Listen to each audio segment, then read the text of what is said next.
Sabi ni Glacy, good afternoon po, Sir Fitz. Kung magbaro sa akin ng money yung friend ko, usually how much po ang interest rate? Thank you.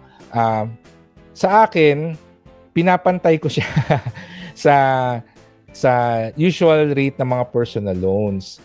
And ang standard ko is 5%. Pero depende kasi kung bakit humihiram ng pera yung friend. Ngayon, kung merong financial problem yung friend, ang ginagawa ko, I ask myself, magkano yung pwede kong ipautang na pag hindi ako binayaran ay okay lang sa akin. Okay? So, yun yung pinapautang ko, then I ask my friend na magkano yung interest rate na willing siyang magbayad. Kung sabi niya, wag ko nang lagyan ng interest, di okay lang.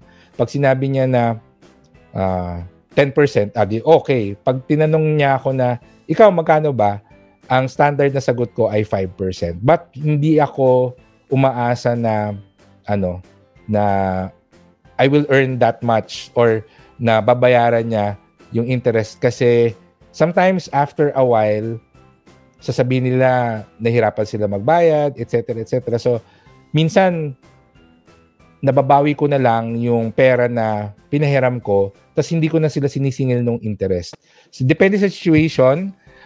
If this is like a business transaction, kunwari kailangan ng friend mo ng capital for the business, kaya siya umutang sa'yo, etc.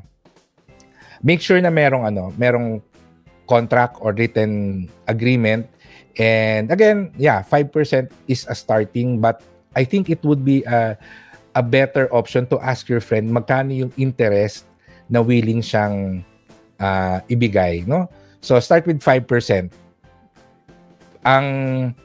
I remember bakit ako nagsisimula sa 5% kasi that's better than the interest rate sa savings account. So, naalala ko may 6% na pala ngayon, no? So, siguro, you can say 6% para at least hindi ka rin parang okay rin sa'yo na ipautang siya at 6% interest rate kasi that's also the highest rate that you can get sa mga savings account ngayon, no? Sa, I think, Maya and some other digital banks. So, so yun siguro, yun yung sagot ko, 6% para, medyo sulit. Kasi syempre, di ba, papautang mo na 5%, may 6% na savings account. So, parang lugi ka pa, no, ng 1%. So, doon ka na lang sa 6%.